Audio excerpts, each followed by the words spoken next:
그래서 또 내려와야 됐고 또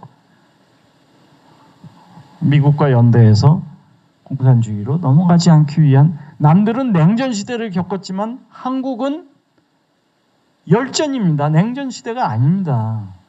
냉전은 전쟁이 없는 대치가 있었을 때 냉전이지, 한국은 400만이 살상당하는 인류사적인 전쟁을 펼치고 열전을 겪으면서 지킨 나라입니다. 이랬기 때문에 오늘의 대한민국이 전혀 다른 대한민국을 만들 수 있는 거죠. 한국의 오늘은 공산주의 투쟁을 막아낸 결과고 공산주의와의 싸움에서 승리한 결과입니다. 아직도 이 나라와 이 나라는 빨간색을 가지고 별을 달고 공산당만 있고 자유민주적 근대 산업화를 만든 이 나라를 복속시키려고 하는 것이죠. 이게 우리가 맞이한 반공산주의, 반제국주의 투쟁의 결과입니다. 결국 공산주의를 간 북한이라고 하는 것은 민주주의, 우리는 서유럽 국가와 동일한 첫 페이지 22에 있는데 230개 국가 중에서 조사된 167개국 중에 꼴찌입니다. 언론 자유, 조사된 국가 중에 꼴찌. 권리와 시민 자유, 지구상에서 꼴찌예요. 실패 국가 지수 거의 공동 1위예요. 최악의 지도자 세계 1위예요. 우리는 그냥 남들처럼 우리가 네덜란드에 있는 게 아닙니다. 벨기에에 있는 게 아닙니다. 캐나다에 있는 게 아닙니다. 캐나다에 있거나 벨기에에 있거나 네덜란드나 룩셈부르크에 있었으면 우리는 조금 다른 세상을 살 수도 있었을 겁니다. 그런데 우리는 공산주의라고 하는 거대한 14억의 인구와 또 다른 2,500만의 인구가 대한민국의 주권을 유린하고 붕괴하고 전쟁하고 자기네들의 체제로 끌고 들어가려고 하는 그 공격을 다 받아내면서 막고 버텨내면서 건설해야 됐던 나라입니다. 우리는 베트남이나 네덜란드나 벨기에나 캐나다와 다른 나라입니다. 이 공산주의와의 싸움이 지금도 계속되고 얼마나 우리 갈 길에 발목을 잡는지 모르겠습니다.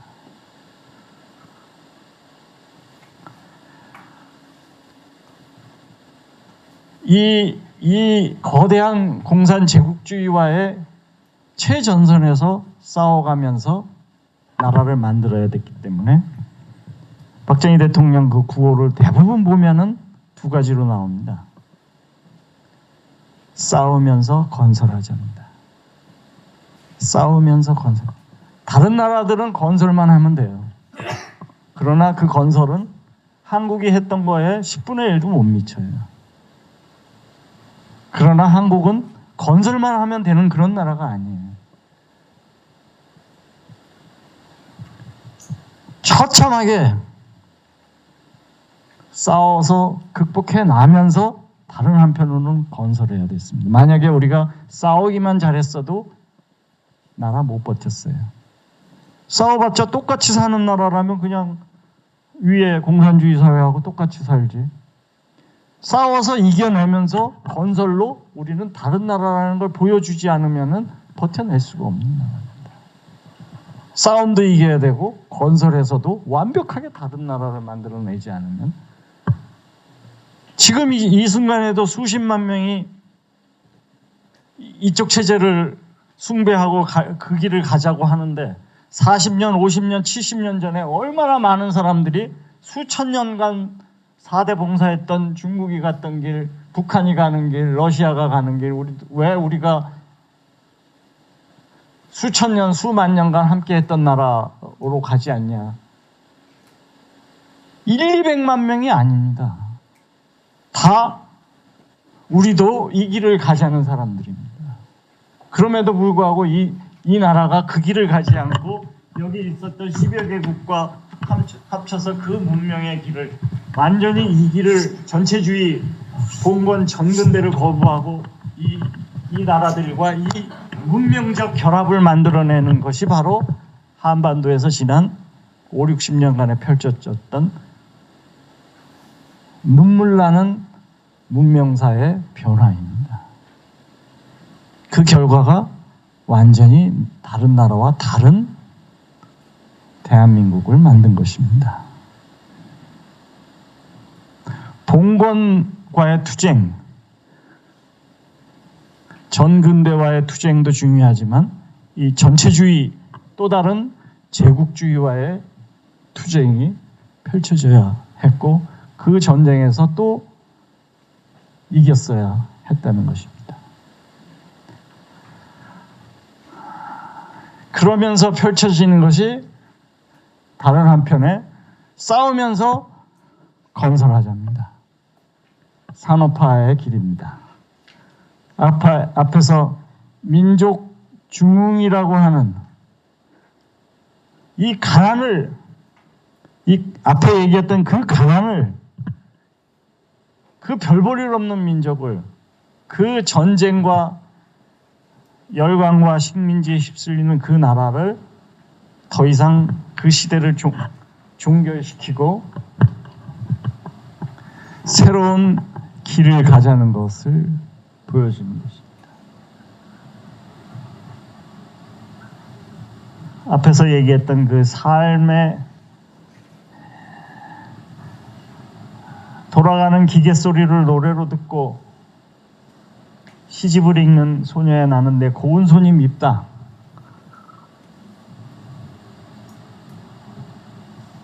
전혀 다른 시대를 열게 됩니다.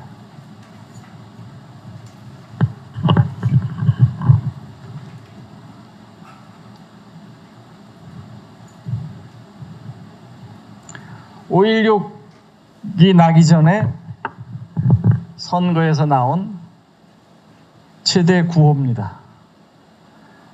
50년대를 뒤흔들었던 내용은 못 살겠다 갈아보자입니다. 1956년, 58년 5.16이 나기 전 얘기입니다.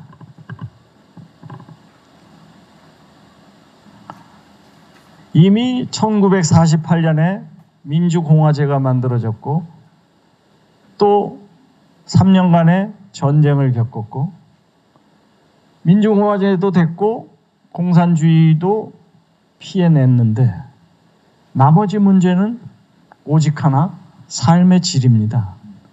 근대 문명화된 선진 산업국가의 길로 가는 것입니다. 어디서나 못 살겠답니다. 어디서나 못 살겠다는 겁니다.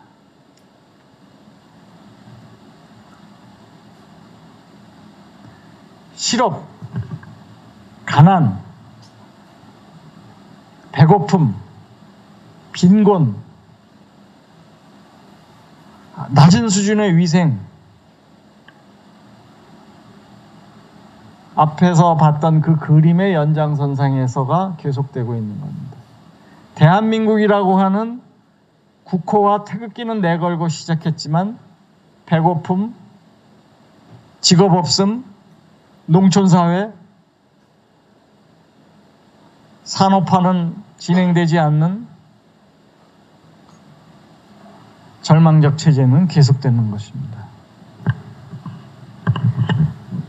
그런데 선거는 계속되고 있습니다. 이 선거를 보면은 48년 선거, 최초의 민주공화제 선거죠.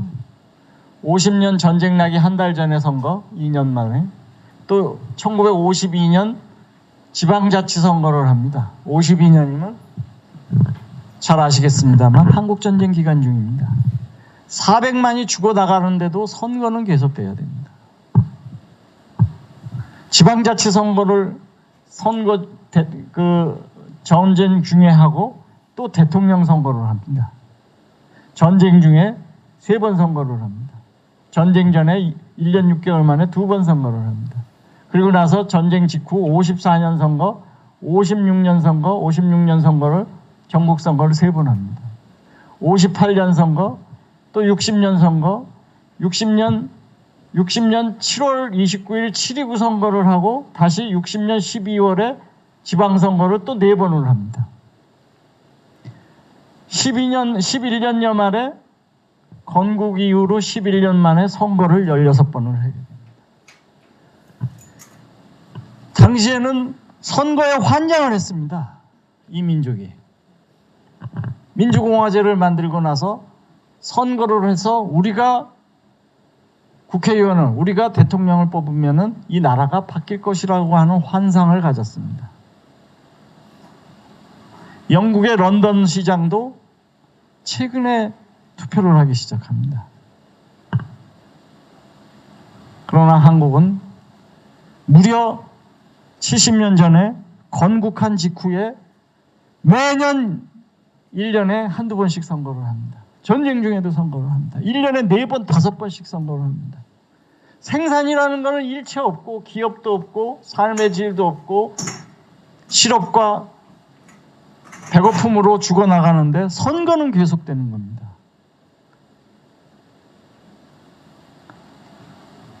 지금도 중국이 안 하고 지금도 북한, 베트남이 안 하는 그 선거를 우리는 70년 전에 무려 1년에 한두 번씩 계속하는 겁니다.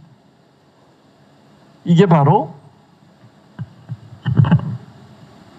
근대 산업이라고 하는 그 갈 길을 막게 되는 겁니다.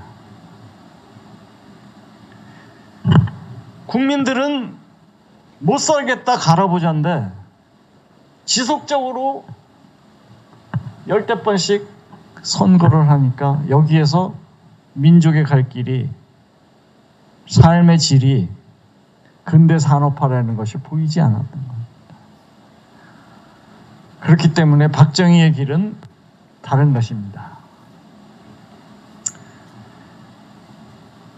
번영에 기반한 민주주의이고 자유선택과 번영에 기반한 민주주의이지 선거 그 자체를 민주주의라고 보지 않는 겁니다. 번영이, 자유선택이 곧 재산권을 지켜주는 것이, 자유를 지켜주는 것이, 삶의 질을 제고시키는 것이, 그것이 민주주의라고 봅니다. 여러분들 혹시 기억을 되살려서 이 나라는 정말 못 사는데 민주주의는 상당한 수준에 가 있다. 하위 10%, 20%, 30%, 40%, 50%에 있는 나라지만 민주주의적으로는 발전된 나라다. 찾을 수 있어요? 앞에 민주주의 우리보다 앞섰던 19개 국가 중에서 우리보다 못 사는 나라가 있어요? 그만큼 경제발전, 산업발전의 연장선상에서 정치발전이 있는 것입니다. 정치 발전만 있다라고 생각하는 것은 다시 사또 세계로 돌아가는 거예요. 정치적 지배의 논리예요. 국민의 삶을 제고시키지 않는 정치예요.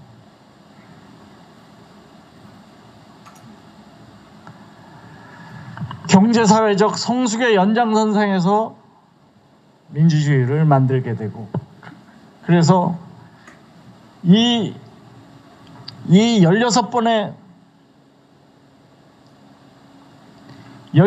선거를 보면서 이게 정치가 삶의 질을 바꾸고 정치가 근대화를 만들고 정치가 산업화를 만들지 않는다는 확신을 가졌기 때문에 번영에 기반한 사회경제적 발전에 기반한 민주주의라고 하는 몸에 맞는 옷, 한국적 민주주의, 민주주의는 수입할 수 있지만 그 수입된 것은 뿌리까지 수입된 것이 아니기 때문에 우리 사회와 맞지 않는다라는 생각을 하게 됩니다.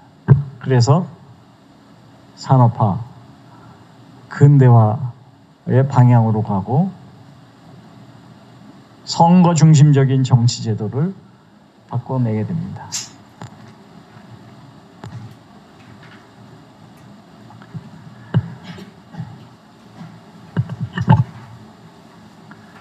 다시 지난 박정희가 살았던 100년을 다시 돌아보면은 이 100년은 완벽하게 500년, 300년, 1000년, 1500년의 한민족과 한반도의 삶과는 완벽하게 다른 삶이 구현되기 시작하는데, 그래서 대한민국은 모든 개발도상국과 신생독립국, 100여 개의 신생독립국 중에서 한국보다 더 잘 사는 나라는 없고 한국보다 더 성공한 나라는 없고, 모든 개발도상국 중에서 한국은 세계사에 이정표를 만들어 세운 나라입니다. 한국이 만든 이 발전 모델을 가지고 전 세계 140, 50개의 개발도상국이 한국의 모델을 바라보고 한국이 만들어 세운 그 이정표를 따라서 오고 있습니다. 거기에는 중국도 마찬가지고 베트남도 마찬가지고 필리핀도, 태국도, 캄보디아도 마찬가지고 전 세계가 마찬가지입니다. 우리는 세계사에 기여했다면 대한민국의 근현대사를 통해서 세계사의 신생독립국가, 개발도상국 혹은 빈곤국가가 어떻게 가야 되는지를 만들어 세운 나라입니다. 난 이것만 가지고도 세계사에 기여했다고. 그것은 봉건과의 단절입니다. 그것은 공산 전체주의와의 투쟁입니다. 그것은 사회 경제적 발전과 생산, 산업적 기반의 민주주의입니다. 그것이 무너지면은 어느 누구도 한 발자국도 더 나아가지 못한다는 것을 대한민국 역사가 입증하고 있습니다. 이 성공 스토리는 세계적 확산과 모델의 기준입니다. 이 반봉건적 늦어진 사회 속에서 반봉건 반조선을 극복하고 반공산 반전체주의 싸움을 극복하고 이겨내고 산업화를 통한 번영의 민족주의를, 민족중흥의 시대를 이끌어내고 안보와 경제에 기반한 민주주의를 개척해내고, 그럼으로써 한국 사회의 성과주의를 만들어내고, 그게 대한민국이 박정희가 주도하고 대한민국이 만들어낸 세계사적인 성공 모델입니다. 누구든지 이 모델에서 벗어난다는 것은 상상할 수 없습니다. 그러나 한국이 이 모델에서 계속적으로 이탈을 하고 있죠. 성공 국가가 성공의 길을 버리고 실패 국가의 길을 따라가고 있죠. 저는 그걸 어떻게 아냐 하면은 수도 없이 예를 들겠습니다만, 이 나라의 취직 준비생의 절반이 공시족이라는 걸 가지고도 이해할 수 있습니다. 청년 실업이 중요한 것이 아닙니다. 19살, 21살짜리가 스시집에 가서 모자 쓰고 일하는 그 아름다움을 봐야 됩니다. 21, 22살짜리가 베이커리에 가서 일하고, 공장에 가서 자동차 카 센터에 가서 일하고, 현대자동차에 가서 부품 공장에 가서 일하는 그 아름다움이 아름다움으로 느껴지지 않고, 왜 나한테 실업수당 안 주냐, 왜 청년수당 안 주냐, 왜 공무원 더 많이 안 뽑냐,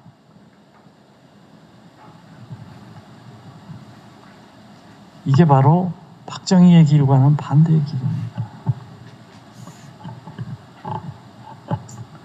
메이저리그에 가면은 어떤 사람은 1년에 400억을 받고 어떤 사람은 40만 원을 받습니다. 어떤 사람은 하나도 못 받는 사람입니다. 40만 원을 받든 400만 원을 받든 4천만 원을 받든 4억을 받든 400억을 받든 다 인정하는 제도가 돌아가고 있습니다. 그 제도의 내용은 퍼포먼스입니다.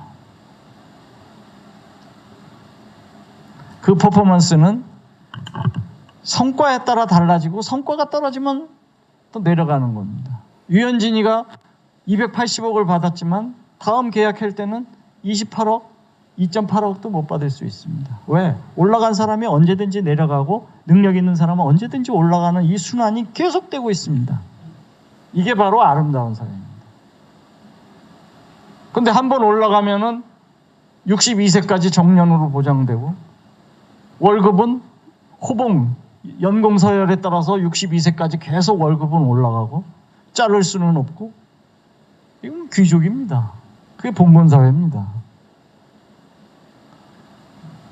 청년들이 어떻게 메이저리그에 진입할 수 있어요?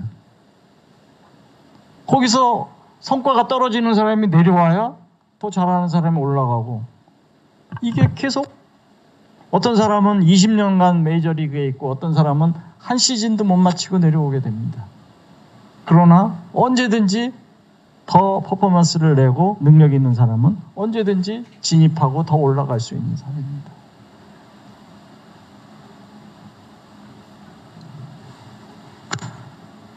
해고가 없고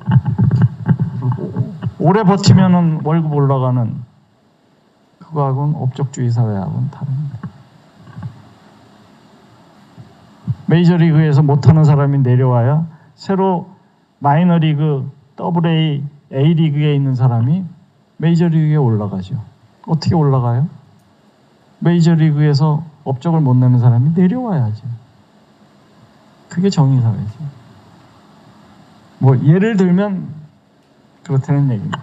그래서 우리가 만든 그 박정희 시대 100년에서 만들어진 대한민국의 이 문명 변화와 예외적 성공 국가라는 사실과 이 사실이 성공의 DNA가 계속 살아서 꿈틀거리고 이어져서 계승돼서 대한민국이 세계 인류 국가로 가고 1948년 건국된 이 나라가 2048년에는 세계 1위의 초인류 국가로 가는 것이 근현대사 100년의 프로젝트가 완성되는 것이고 앞으로 30년 남았으니까 이 남은 30년은 박정희의 몫은 아니고 여러분의 몫입니다. 여러분이 2048년에 대한민국 건국 100년을 기릴 때 지난 30년간 마지막 3, 40년을 내가 어떻게 기여했는지를 평가받으시고 책임지시기 바랍니다. 나는 여기까지.